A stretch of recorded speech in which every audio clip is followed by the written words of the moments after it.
Welcome to Virtual Coffee with Dawn Rickabaugh, the Note Queen, where we talk about owner financing and notes. Financial solutions, one mom and pop to another. Okay, hey, here we are, gosh, March 28th, 2020. Who could have foreseen the kind of events that we have playing out right now?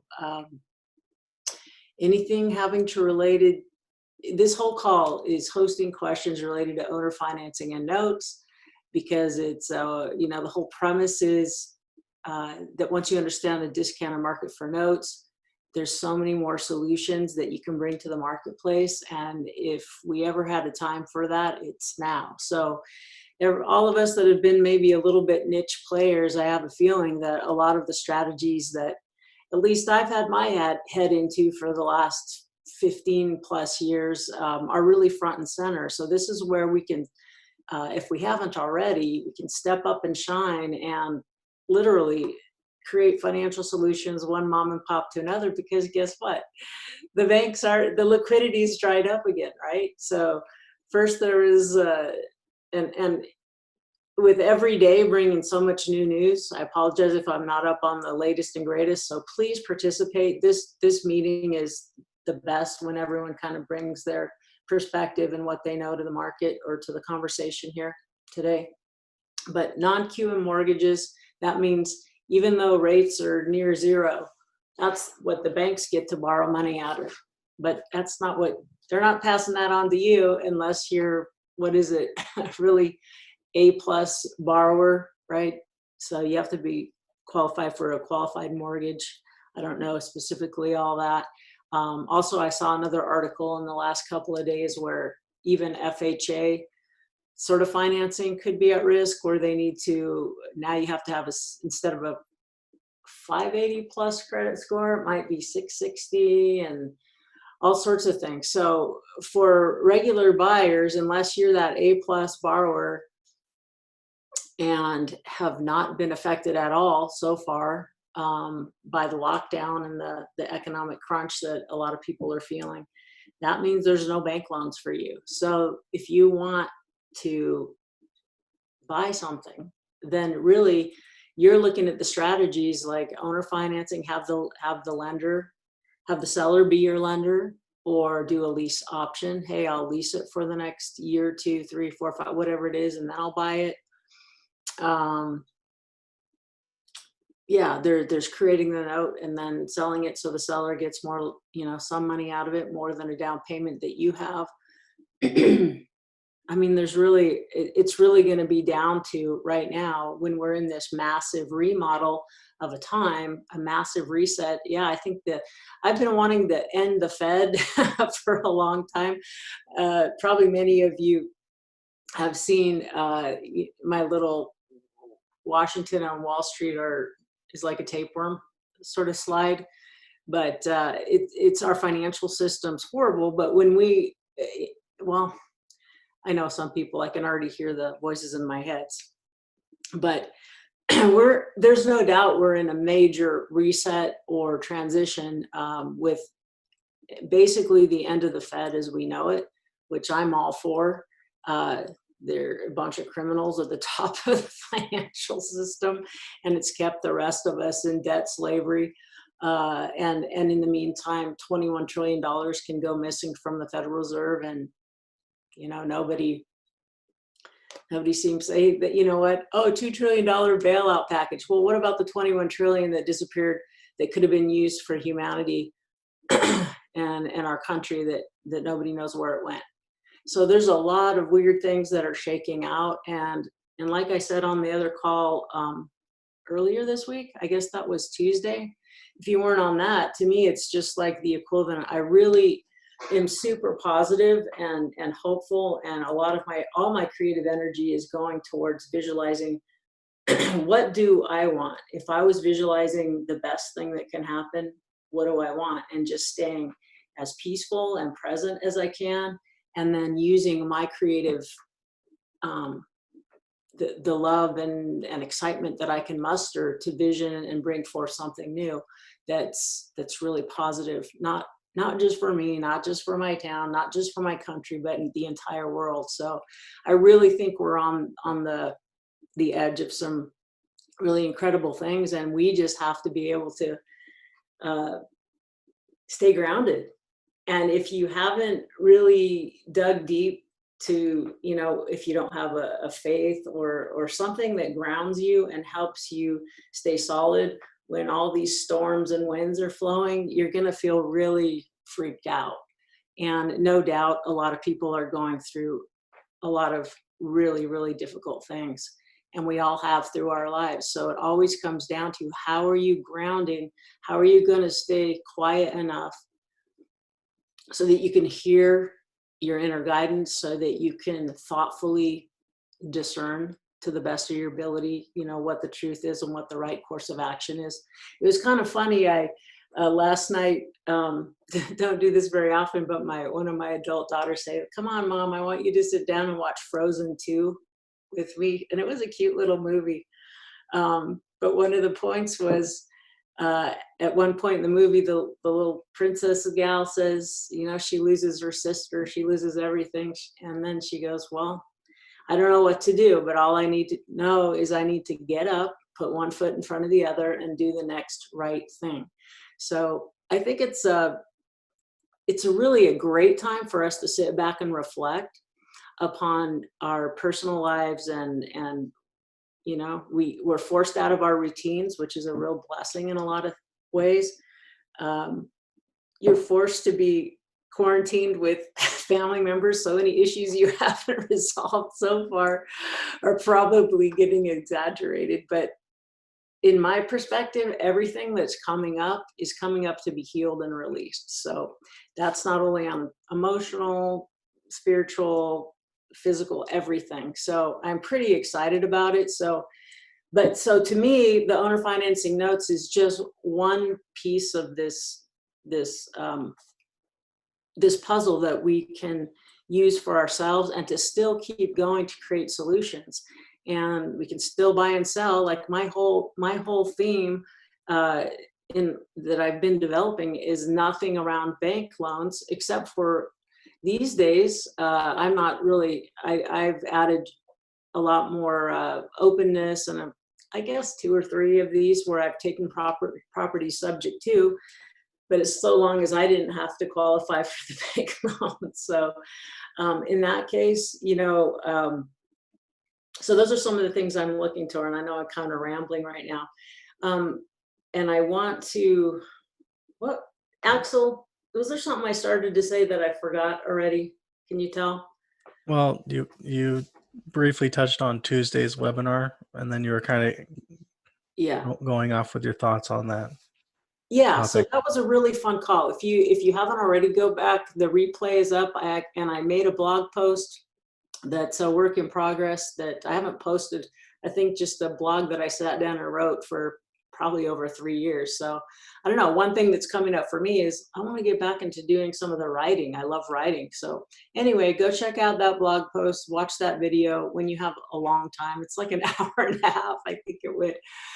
But it was a great call with me and Abby and Mike and Dave Kurtzman, who were at our property and paper summit. So anyway, you'll see a lot more of kind of my own personal ramblings that I really have a hard time separating from business. It's all kind of one thing to me, just different sides of the same thing. So anyhow, I'm really excited, actually.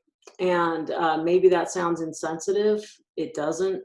It isn't at all. And I just think it's really interesting when you are willing to do whatever work that comes up, when you're freaking out or you're feeling unstable, things aren't working out well, or you can't do all the normal things. It's such a fantastic opportunity to sit back and kind of do a life review your life. Where am I at? Where am I going? And the better we do that, when this sort of challenge lifts, which I don't actually think will be that long personally, in terms of the virus, I think that we will have sort of one remodel going after another for a while we're transitioning from what the old system is into what is clearly becoming a completely different financial system. And anyway, just my thing is, you can't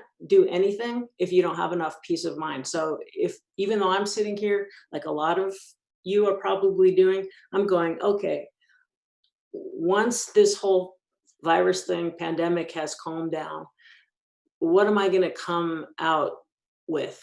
How am I going to hit the ground running? What am I going to do? And but the best laid plan isn't going to do me a lot of good if I don't have basic peace of mind. So for me, it's just down to the basics. Like I said on Tuesday's call, enough sleep, good food, exercise, yoga, meditation, laughing with family members, things like that. So anyway,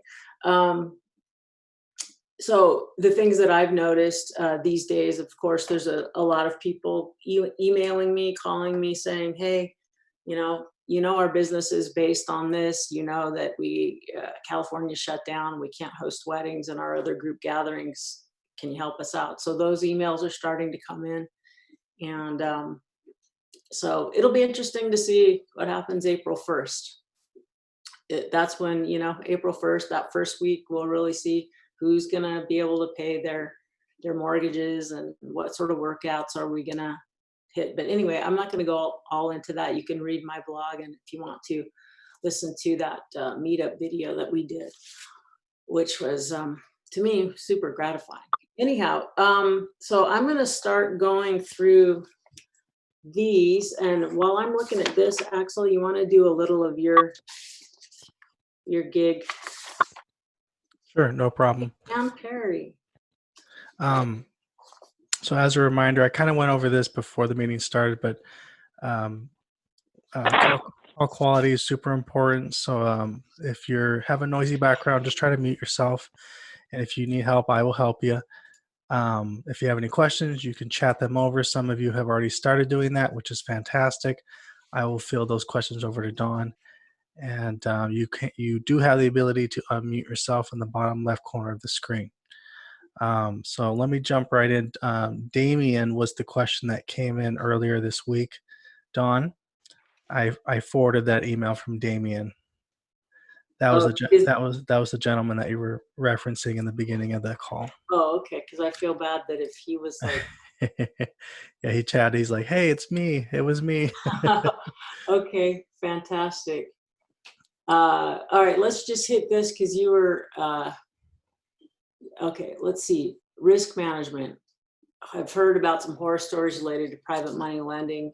Yeah, no kidding. This isn't Disneyland, That's really, there's a reason you can make a higher reward, a higher yield with these investments. It's because there is some risk, right? So all of us have, if you've been around and doing anything, you have got yourself whipped a little bit one time or another. And I've had more than I think I've had 5 to 10% of my portfolio be in some sort of drama in the last 12 to 18 months, which is, kind of been a handful.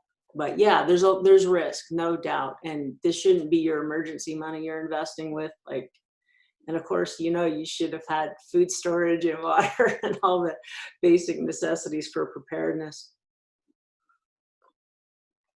If you have to take back properties, several at a time, unfinished, oh, wow, yeah, I've got one of those in Independence, Missouri. Or if it's in poor condition, if a tenant moved out and you ran out of cash, lost money.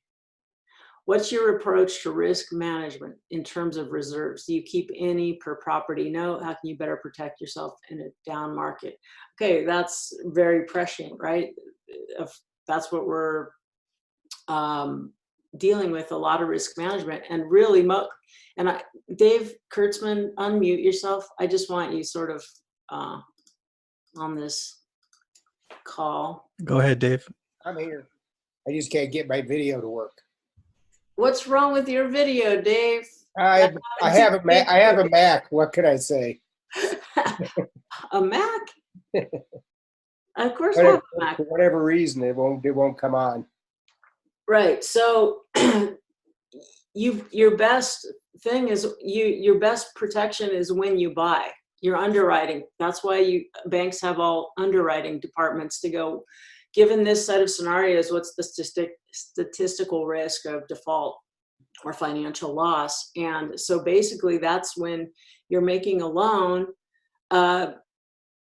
In our business, notes secured by real estate, the final payer for the notes, the property, right? So that's why, unlike FNAC, First National Acceptance Corp., who has been one of the largest buyers in the market, they're also a regular bank and have been doing originations. They're currently kind of putting the screeching halt on a lot of things, because because they'll pay higher than, let's say, I always sorry, I'm rambling. So if the property is the final payer for the note at the end of the day, then I want to make sure that I always took it like hard money lending standards in my mind.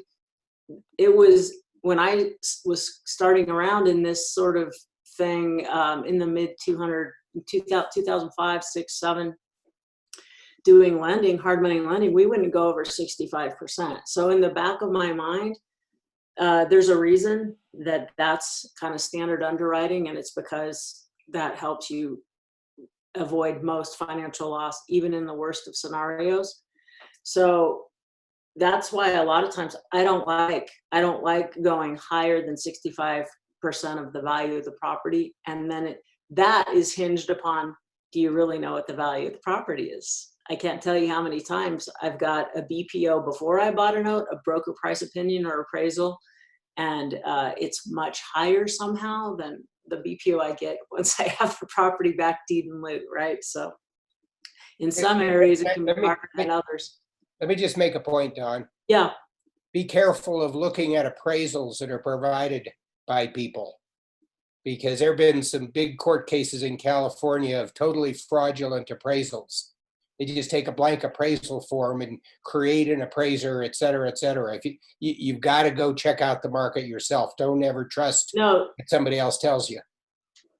Well, we always just order and pay for our own. Is that what you mean? That's definitely better than one provided by the borrower or the seller. You never can take that. Right. That's for sure. That's for sure. And the next best thing besides just your loan to value or investment to value. And the reason I brought FNAC up is when they're in the mode of buying, they can pay up to 80, 90 cents on the dollar. I would never do that, but because they're a bank and they make originations, they're basing it on credit. And of course, credit is important, but see, their game is buy a discounted note, let it season, and refinance the person out so they get the loan origination that they probably sell off upstream to the secondary market, and then they get that 10%, 20% unearned discount, that they bought from the discount on the note. So they've had a really phenomenal business model. But like right now, even them, they're just like, let's see what happens April 1st. In fact, that one little note in Fallon that I'm trying to figure out how I'm going to close, because I think it still makes sense. It's like, I just want to see if they're the ones, is that payment on April 1 going to come on? I know they're still working on some paperwork to get together, but it's really, really an interesting time. The second thing, besides just establishing the value of the collateral, the house, the property that's securing the note, you've and keeping your loan to value, investment to value to wherever you feel comfortable, then the second thing is how much hard cash down payment did they put? So the bigger the cash down payment at the beginning, those two, if I had to only pick two things, I would go with those. There's 4 or 5 that are just the basics, but do you agree, Dave? Yeah. Right? Skin in the game is in the game. It's all about. Right, because if times get tough, like for people right now, if it's less expensive for them to walk away after they ride out, the moratorium on evictions and foreclosures, they get some free rent or free housing for a while. You want it to be painful, right? For them to just leave you with holding the bag or whatever. So anyway, so in terms of mitigating risk, it's net. You try to have the mindset that you would be happy if this note paid as agreed, or you'd be happy if it didn't. And the times when I didn't follow that advice have turned into some of my bigger seminars. Let's just say that. So, And I just want to add that I still own 2 properties that I made 60% loan to value loans on. yeah, And then the market crashed and we lost 50%. And so it was literally underwater at a 60% LTV. right. And so, and that was in California, right? Correct. Right. So in some states, and I think that's why FNAC for the time being has pulled out of some of these more volatile price states like California, Washington, Nevada. I don't know why Arizona is not on there. Illinois, New York, New Jersey, things like that. But there's one more I'm not thinking of. Ohio, I think. Yeah. Where they consider that will be hardest hit, although any area that's specifically like up where you are, Dave, in South Lake Tahoe, any area that's really dependent upon tourism is going to really be having a hard time. Like Las Vegas, 80% of the people out of business, out of work, right? Every casinos closed down, bars, restaurants. So super, super interesting time. And who are some checks supposed to be starting to, I mean, still, that's not going to be very fast for April 1 if someone's hanging by their eyelids for a check for $1,000 or $2,000 from the federal government. Don, they claim that the checks will start going out in 3 weeks. The last time that was done by the government, it took 8 weeks to get them all out. Yeah. But apparently they're not all going to be checks. And if you've filed your taxes using some kind of bank account, supposedly it's going to be a direct deposit right back. Oh, okay. Well, anyway, it's just like every day I wake up and I'm going, I wonder what's going to happen today. So anyway, and Ed, can you unmute yourself? Are you on the call? Ed Cotter from Baltimore. Because I know you and I have talked a bit, if the government were to make a moratorium on evictions and foreclosures, the automatic response to recession in the future, how can landlords, lenders, and note buyers survive? QE was supposed to be a one-time measure, but now is policy. Yeah, eternal, unending, infinity QE. But even before this, hey, Ed, That was Ed. Ed, I'm here. Hey, hi, how you doing? I'm doing good. Yeah.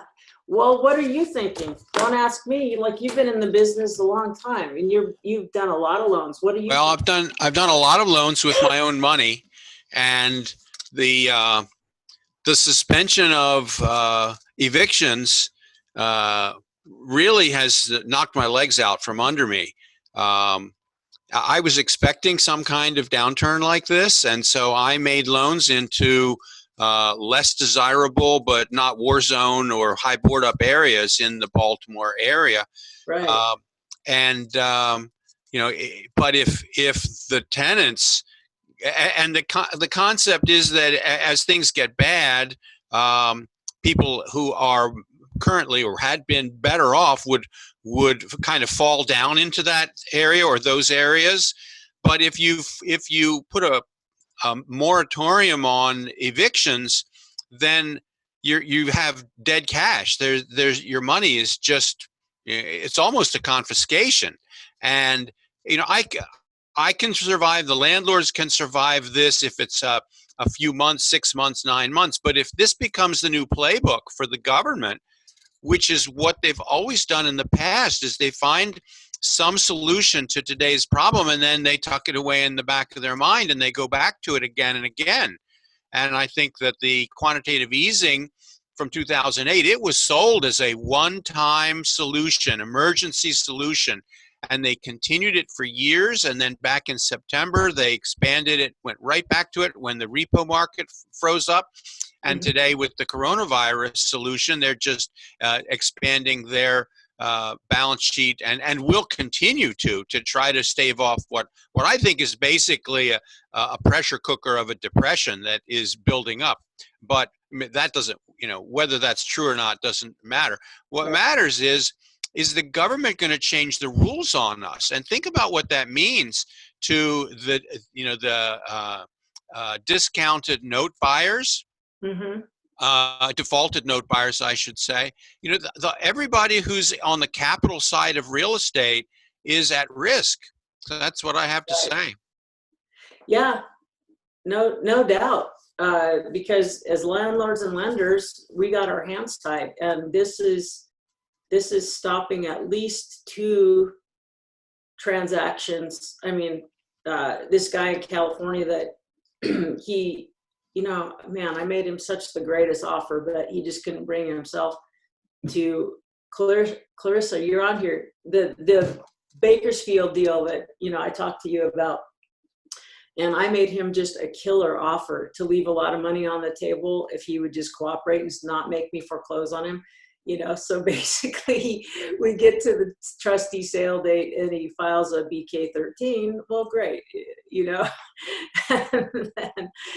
So then the trustee sale, you just keep, so now he's going to get at least till, I can't foreclose, even though I'm not a federally insured, and I'm not technically as not a federally insured mortgage holder. I'm the foreclosure, forfeiture, or moratorium shouldn't technically apply to me as far as I understand, and that what my servicer and default people told me, but nobody's going to hold a trustee sale because of the no more than 10 people can be gathered little rule, right? So if more than 10 people come to bid on your property, they're going to shut it down, right? And then you have to republish.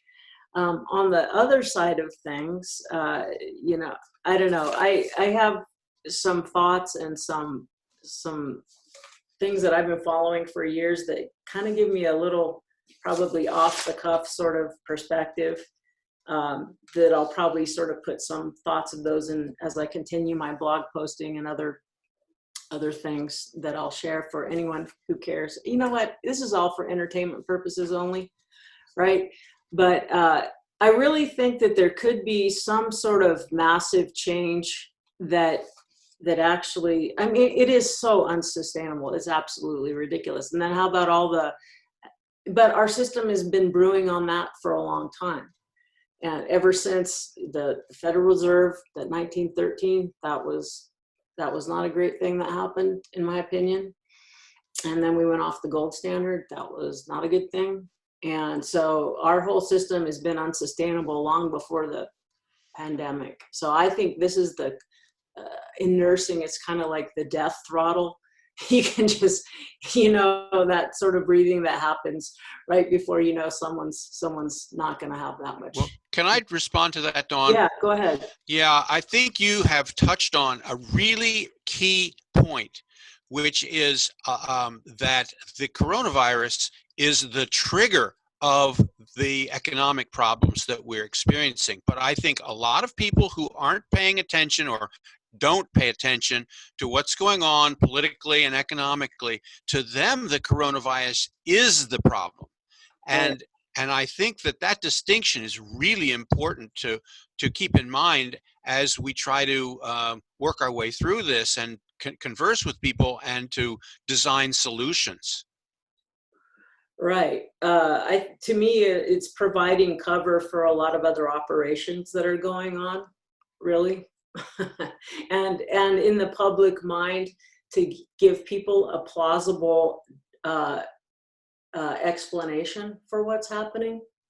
it's to me, it's like just grab the corn and watch the show, because I think a lot of it is just like playing out like theater. And I don't think most people, I don't know, I just think that there's a whole narrative that's underneath the surface that's really more true of what's going on. But it still comes down to, I mean, when you ask the question, how can we survive?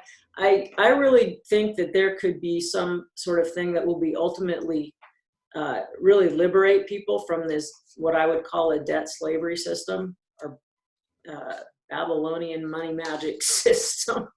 And I really welcome that the Federal Reserve can't issue our currency and at that same second say you owe it back with interest. So that means you can never, ever get out of debt.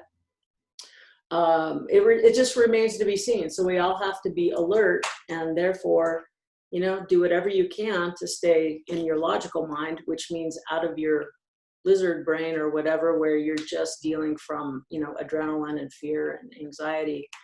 So we have to be very cognizant to be watching, to protect our liberties, but also to discern, to, you know, what's really going on between the lines. I don't think that private contracts will be able to be disregarded. I think there's going to be some debt forgiveness, that the kind of debt that was originated from the central banking system, because they've been robbing us blind anyway. So I wouldn't mind that, but that just means that's not one thing that can change. The whole system has to change. But I don't know.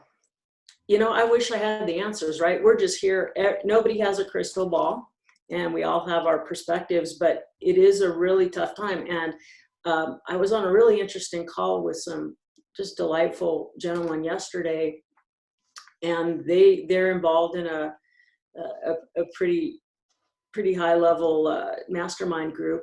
And, you know, they're just saying, you know, we're lucky because we were always super conservative. One of their main things was buying land for cheap, and then selling on owner terms or owner carry terms. And so they had almost no debt. They had no debt. So, and they said, we looked at our portfolio, you know, and they got lots.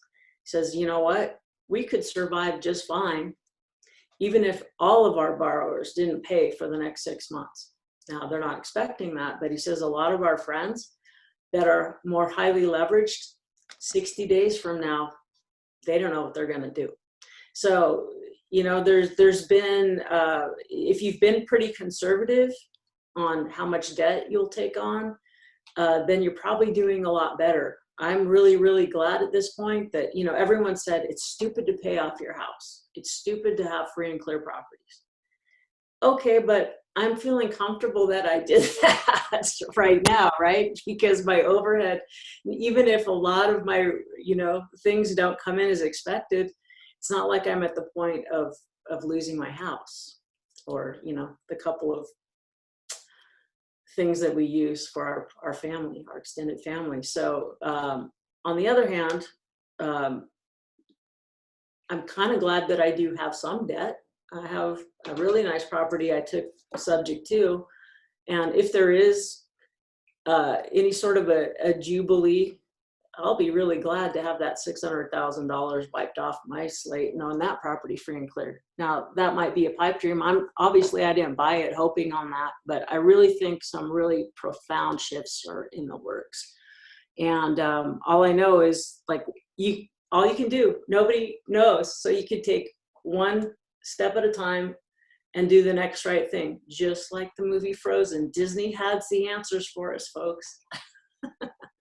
Just wake up, put one foot in front of the other, and do the next right thing. And then, like I said, we can use our imaginative powers of prayer, meditation, visualization. We can use those to create more of an apocalyptic, the sky's falling thing, or we can use it to the opposite. So a lot of us, you know, to me, we're so out of control in so many ways, but really we have the control of how we use, we're very powerful, each one of us, to affect, especially if we gather in groups. I've got a gal, Ashley Cash. Some of you might know her. Lovely, lovely lady. She's been an investor with me on a couple of deals, and you know, she forwarded me this thing where, and there's other group meditations that we do, and things in our family that we do on a regular basis. But you know, all Christians, you know, this Christian thing is like at 6 p.m. Pacific, 8 p.m. Central every day. Just stop for 1 minute and pray. And she said this was how Winston. She said, and I don't know. Correct me if this is wrong. Someone knows. During the World War II, Winston Churchill said for everyone to pray, and within 2 weeks, you know, on a certain time at a certain day, and within 2 weeks or something, the war was won. Does that ring a bell with anyone who can articulate that better than I am right now? But anyway, so I'm just saying there's a lot of powerful things that, yes, this was kind of a black swan event in terms of the financial ramifications, but there could be white swan events with the power of collective coming together, if that makes sense. So things could get better faster than we think, just like just now they got worse faster than we thought they could have, right? So anyway, I just hold that out as a possibility. And like I said, this is the Note Queen. This is for entertainment purposes only. But anyway, for some reason, all you beautiful people show up and engage with me, which is such a blessing.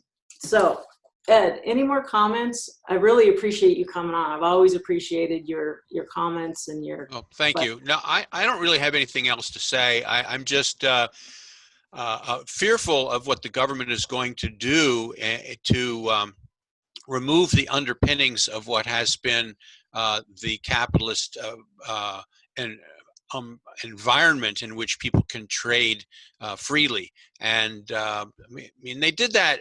FDR did that when he went off of the gold standard. I mean, prior to that time, contracts were written in gold, and FDR just invalidated all of those contracts. So the government can change the rules when they want to, and that's the biggest risk I see right now. Right. And I hear you on that. And because it's been such a unfair system already, change is not necessarily, huge change isn't something I'm really against. It's just paying attention to where that goes. You know, I don't know. I feel really positive that we're all going to come out of this actually better than we expect. And I'll probably articulate some of those thoughts later in writing, but just in case anyone wants to check those out. But I don't know. It is definitely a very interesting time. I don't know what, anyone else want to comment on that? But I don't know, government changing, yeah, like I said, I don't know. I don't think do you really think we've had true free capitalism? Do you really feel that way? Are you asking me? Yeah, anyone who wants to comment. No. I don't think so either. So, I mean, we can blame this on capitalism and go, yeah, it's socialism. Well, yeah, no. I mean, I agree with there's a very terrible uneven distribution of wealth, and that's been orchestrated. And those powers, to me, are being dismantled. So that's how I frame that. And I see that as a good thing. What replaces it? We don't know. Yet remains to be seen.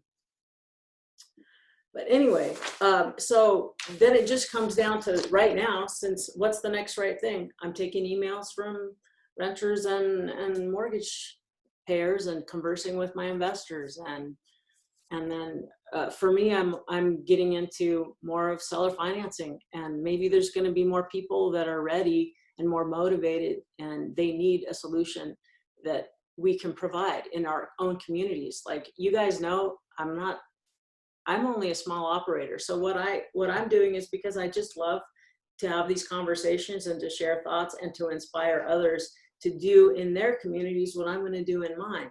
So to me, at a time when why I have become more community centric, and I did this a little bit on Tuesday's call, it's because here's the thing: if my note buyers and my renters are in my local market, if they can't, we're all connected, right? You guys know, if you've seen this, when we first moved to Carson City, we rented his house, then they carried paper for us. They did owner financing for us. So I was paying him. Then he says, I have this employee and can you help him get a house? So I helped him get a house. Me and my investor, we bought a house for cash, sold it on owner carry to him. And so everyone's interested in everyone doing well. So if he pays me, I can pay him. And if David pays Pancho, Pancho can pay me. And if Pancho pays me, I can pay David. So you understand how you really want people. I shop at his store whenever I can because I want him to do well so he can continue to pay him. And if I have extra work at any of my properties, I hire him because I want him to do well. There's this wholeness that we can learn to see. And if there's anything that goes wrong, if he can't pay me in cash, what can he pay me? There's a whole economy that's possible that cash doesn't have to be the main thing necessarily. If you look into time banking, that's a whole different model of how communities can exchange value. What can you do for me? I know he can do a lot of work for me. I know that this guy, he knows all about plants. He can help me. I'm having trouble, in my greenhouse because we're growing a lot of our own food finally, and that feels really fun. It's good timing too, right? What I don't know is what a note queen does for somebody else. Like, really, if poop hits the fan, what is my financial calculator really going to be good for? So I go, well, I don't know. It's an interesting thought. I know what they can do for me, and I know what he can do for me. I don't know what really all of my financial wizardry will do for anybody else. I see it as a very transitionary skill. I think the economy that we're eventually going into, I think maybe it won't be nearly as useful, but I've developed a system or a way of thinking that can be, and I still have my nursing, I'm very interested in the healing arts still. So I'm always thinking of I can always use my brain and who I've become. Your most important asset is here and here. And so you can always bring that present to whatever is needed. And we need to be very flexible. We need to have our sea legs on because I have a feeling that we're going to keep going like this. So if somebody can't pay me their rent, what are they growing in their backyard? Like, I know you have a peach tree or cherry tree, or I know you're growing this. How about you can always, you don't have to get stuck. If it's in your community, you don't have to get stuck just on cash. And I can't even remember I wrote this book. I got 90% done with it and didn't ever finish it. I'll probably finish it now, but here's the book cover. I got you through high school while you're still on my couch. When my kids graduated from high school, and that was about the same time that I was doing that W-2 to entrepreneur, and money was tight. And I go, look, you guys aren't going off to college and doing the regular thing, which is fine. They're doing other sorts of things. But if you still want to live here, you're going to have to carry your weight, because I'm not going to be hustling as hard as I am and writing blog posts at 2 a.m. because I can't sleep. And you guys are just sitting watching Netflix in the day. No, that isn't going to work. So I created this whole family system that was modeled to blend between time banking and other equitable things. So here's where my mind, because I've been training myself to think outside the box, which is what you guys are doing if you're on this call. But here's where I can go. I created a whole system that the kids hated when I first did it, but but when afterwards they had a lot of self-respect, and it was balanced and it was equitable, and I relaxed, and then they had a lot, they started to say, Mom, I don't respect my friends because like their mom is like, their parents are still like bought them a car, their parents like are still paying their cell phone bill, and they're like, yeah, I'm really appreciate what you taught me, what you taught us. So it can be super, you don't want, especially when everybody's, let's say you have a family that's quarantined all together and maybe 2 people still have their jobs. Well, then the other people, they have more time than money, so they need to create some value. Just because you don't have money doesn't mean you can't create value. And I think that people should be required to contribute value in some way. So that is just my 2 cents on that. All healthy, well-adjusted relationships go back to direct nurturing and clear boundaries. So, wow, I just love my little soapboxes, don't I? Okay, I can't find the Zoom thing. Oh, there we all are. All right, so Axel, should we stop? And, oh my God, we only have 13 minutes left.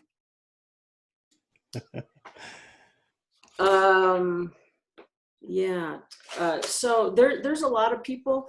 I want to handle this because I've actually talked, if you guys don't know already, I started this Free Fridays. So I'll take 3 or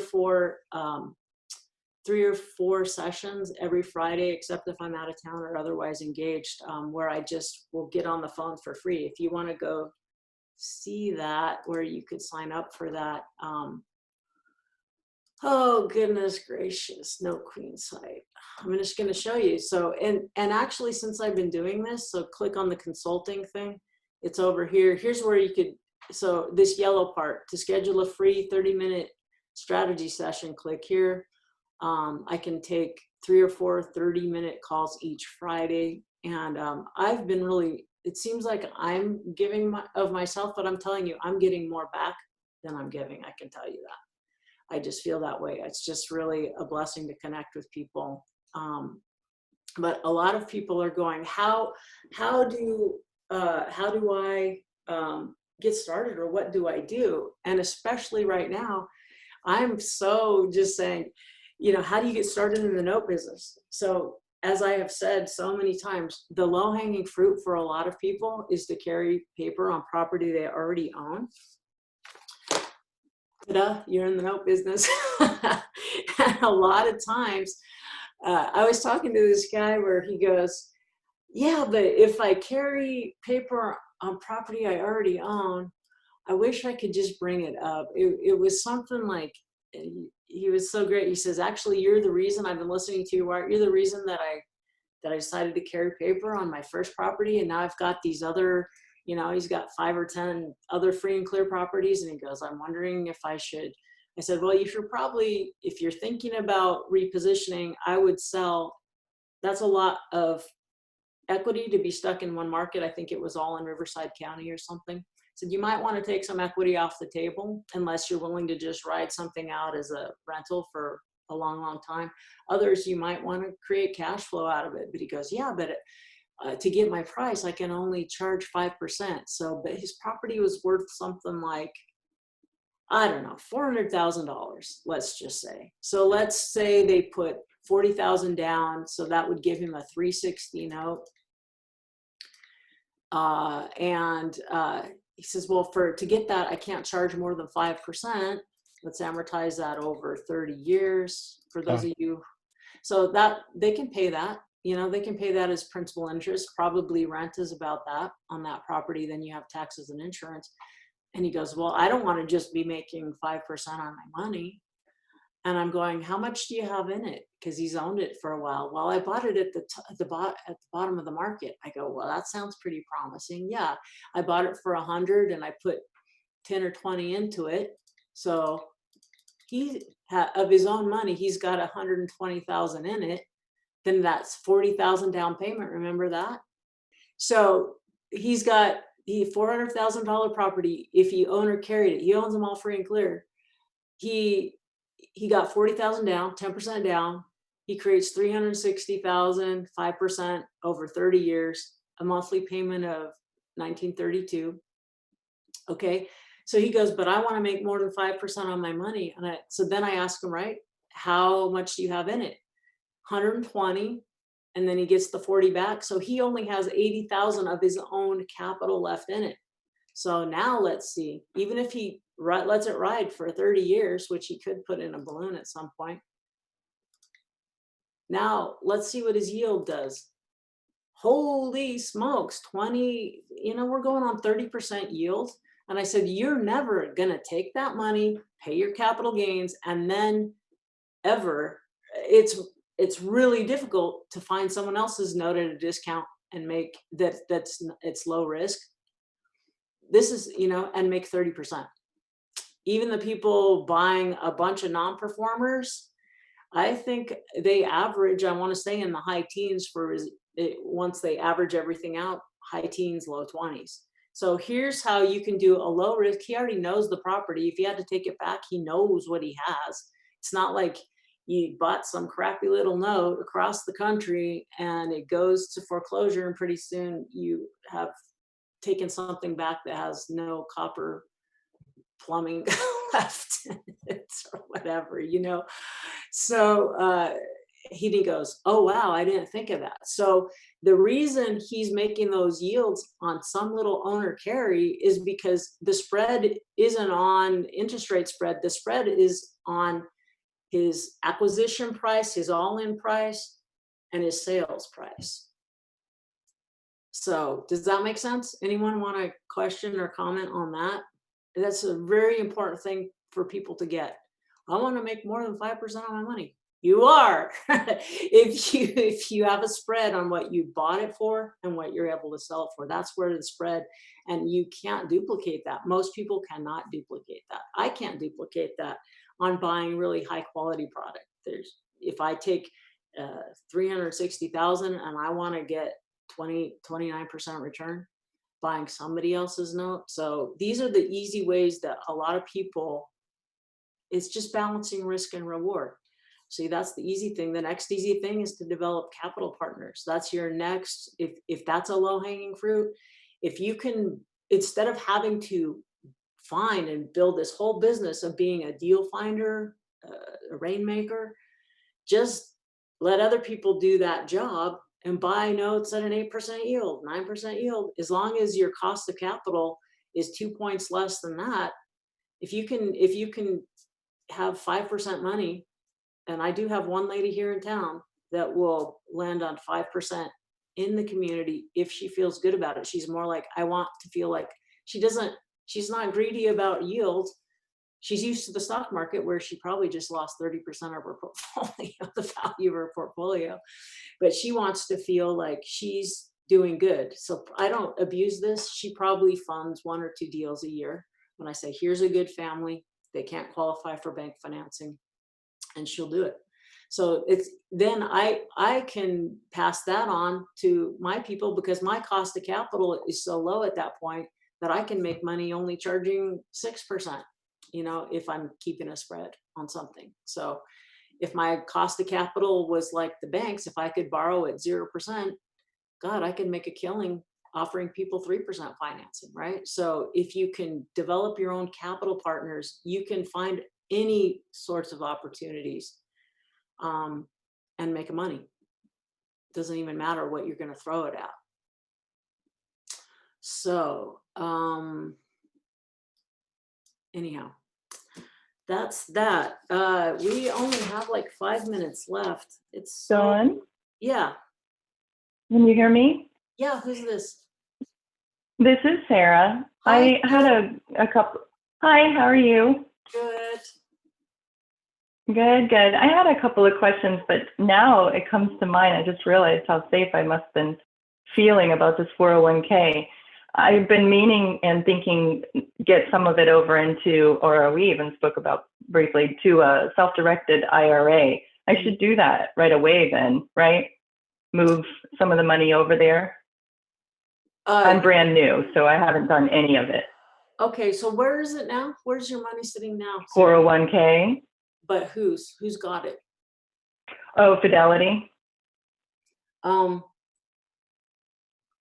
Well, yeah, I mean, my personal bias is we have to step up and be self-reliant, self-sufficient, and learn to direct our own money. And as far Hmm. as I know, they are not a qualified, you really can't, they won't let Yeah, you, yeah. well, they won't let you fund a note or buy a property in that, right?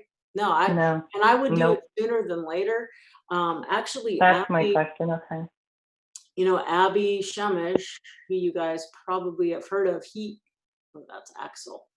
He just texted me this morning in article saying corporate debt bubble will lead to collapse of 401k. So anyone who's got corporate 401ks, if they'll let you, I would like freaking get the money out. I don't know. That's just Yeah. my bias, right? And it's going to be interesting to see too, because if part of this reset that we're in the midst of, well, I think it's been changing, but now it's really obvious to everyone that, you know, things are really, really shifting fast. There could be a lot of change to the IRS code and all of that, or so who knows? But I always prefer to have more control and access to my money. So I would hurry up. If anyone who isn't self-directing, I know it can be painful to sell right now in the market, like, because then you're going to lock in 30% losses per chance. And I do think there will probably be a big bounce. But if you want to at least go, well, let's take some of it and self-direct it. To me, I'm always hedging my bets. Okay, if there's, which things do I want to own free and clear? Well, clearly my personal residences. I want free and clear because it feels good, right? Or if there's going to be Mm-hmm. debt forgiveness, I want to have some things that are leveraged because that'll Mm-hmm. work out well. I really hope that they, Yeah. so and then I have lots of different things. I mean, gold, silver, got some of that. Since I don't know where it's going, I like to diversify some other currencies, some crypto, who knows? Any one of those things could become completely valueless. I don't know, but I've kind of got it spread around so that I'm not any one thing, all of my eggs in one basket. But, real estate in my local market, there's always going to be some use, even if it's piece of land. I've got one vacant lot in Carson City that's only 3,000 square feet, but it has at least a dozen awesome mature fruit trees. So that's valuable, to something. And I can probably drag a little tiny house on it. Probably rent that thing out for $800 a month if I wanted to, and that person can watch over the trees for me, like the Lorax. You gotta rent the Lorax. I speak for the trees. Okay. I have the book.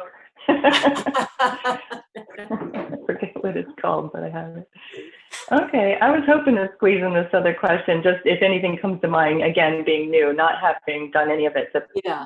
paper. My question was, what top three to five things will be impacted, or should we know or understand about the dance between property and paper in relation to this global sneeze that's currently going on? Anything come to mind for the newbie? Yeah. So so besides, if you don't have property, there's going to be so many people that don't know about the options that they have. If the banks aren't loaning and no one's buying cash right now, but somebody has a lot of Okay. motivation. I've had people where I bought their property or their note at a really painful discount, and they still thank me because no one else was willing to offer them a solution. I think, Sarah, you and I talked at length on one of these Friday calls, and right, you live in a kind of a rural community, and you think that you have to Yeah. go really far away, and I don't think you do. I think most people should, Yeah. if you understand or you can engage with me at some level when you have a deal right in front of you, then like it's lease options, Yeah. seller financing, buying or selling with, subject to me, if Okay. you're just looking for like who's a motivated seller, like I've been listening to Joe McCall lately on his lease options, but he knows all about seller financing too. Most people do. It's just like at any given time, they're pitching one idea over another. But if you just can get out there and talk to people who just recently pulled their Hmm. listing because they're not getting it, or maybe landlords are really motivated, who knows how, like to Ed's point earlier, who knows how long that this moratorium on evictions, they might be really motivated to dump their rentals right Yeah. now. Who knows? Yeah. And I don't mind just buying it and having it for later when, whenever it Right, especially evens out, all it shakes out. yeah, especially if you can get terms from them, then you're mitigating some of your risk too. But you just have to start calling people, looking on Zillow, looking on what's being listed, looking on Craigslist. Talk to 5 people a Okay. day. Just start talking to people. Perfect. That Okay. Excellent. Thank you. I don't know. I hope that helps a little bit. But it's yeah. So hey, David Kurtzman, any final thoughts?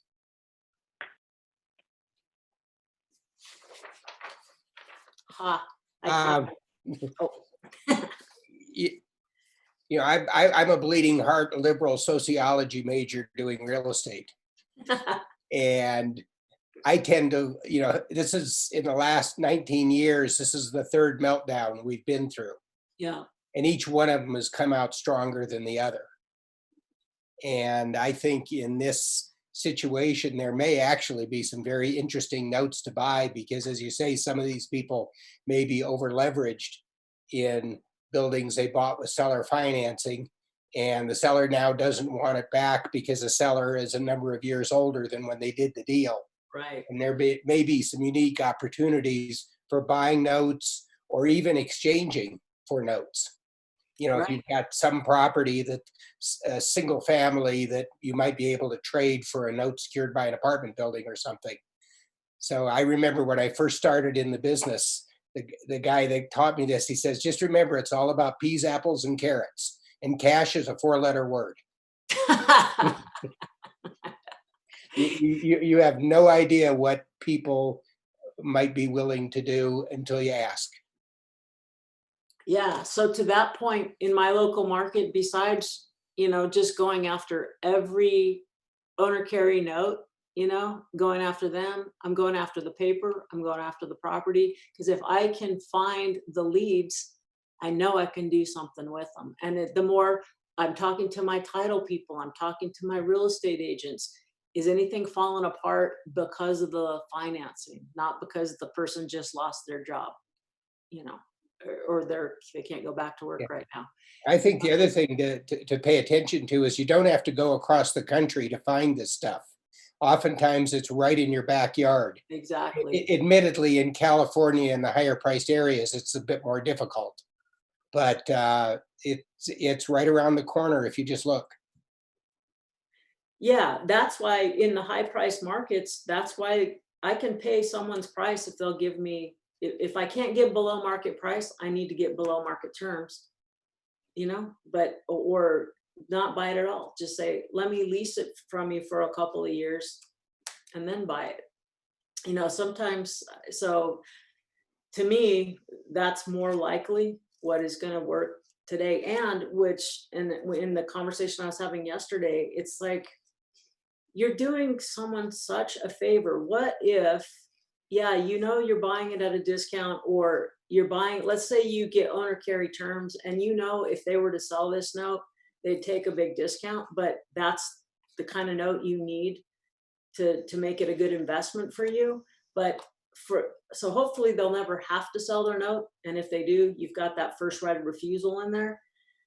But you might, that might be the last asset somebody has to subsidize their Social Security or whatever. And so they can't afford, you're doing them a favor if you can create hassle-free income for them. And if they took cash, a lower cash price, maybe they will outlive their retirement. And then what?